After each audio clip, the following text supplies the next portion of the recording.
The Samsung Galaxy S4 Active becomes official. Leaked photos show us an HTC One Mini in the works, and the Nokia EOS 41-megapixel PureView smartphone gets leaked, and photos apparently.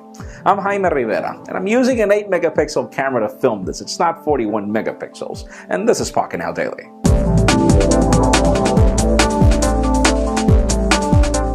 Let's start today off with some unexpected product announcements. BlackBerry and AT&T have just announced their new Q10 finally arriving to the United States, and as it turns out, this is the same phone pretty much. Links down below for full specs, dates, and everything. $200 after a 2-year contract as well, the typical. But there's also rumors of a BlackBerry codename A10 happening in the fall, and apparently this will be the new flagship to substitute the Z10.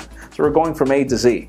And continuing on to another weird product announcement, Microsoft has just made Outlook RT official for Windows RT. And as with everything Microsoft, guess what's funny about this announcement? The problem is you can't get it now. You're going to have to wait for Windows 8.1 to be launched, which is happening later this year. So I really can't understand why this is being announced. Why are they telling us that they're offering Outlook RT now when we're not getting it until probably the end of the year? And that being said, that does mean that Windows RT will continue. Sadly. Now let's talk a little about Nokia. We've got some leaked photographs of the probable EOS Elvis codename smartphone that they're testing with AT&T, and this is pretty much looking like a Nokia Lumia 920, only with a huge hole at the back for the camera hump. And apparently this camera hump is kind of interesting. It's a full module, but the interesting part is that the leaked photo of that full module is proving to be a fake, so we'll keep you posted on the news, but so far it does seem like if this product is real, unless you actually drill a hole on a Lumia 920, sadly.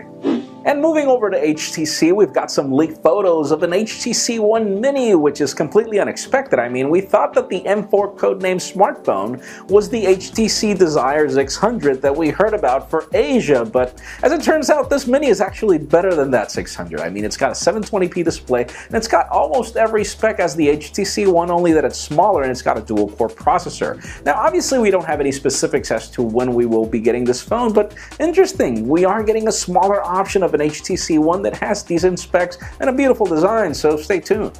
And finally, for the hot news of the day, Samsung has just taken the wraps off the Samsung Galaxy S4 Active, the ruggedized version of the Galaxy S4. And as it turns out, it shares almost everything except some minor points in the design, and obviously you get a lesser camera here, being stuck at 8 megapixels. But this is kind of interesting because we were expecting a Samsung event to happen in London in 2 weeks. Anton is going to the event, and then again, what are we going to see at this event if these products are already being announced already? So stay tuned for that, but at least to the question of the day.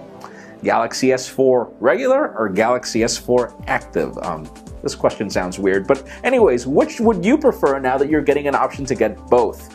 In my particular case, honestly, I prefer ruggedized phones. I prefer to have the peace of mind of knowing that if I drop my phone in a pool, it'll survive, but leave us a comment down below. What do you prefer?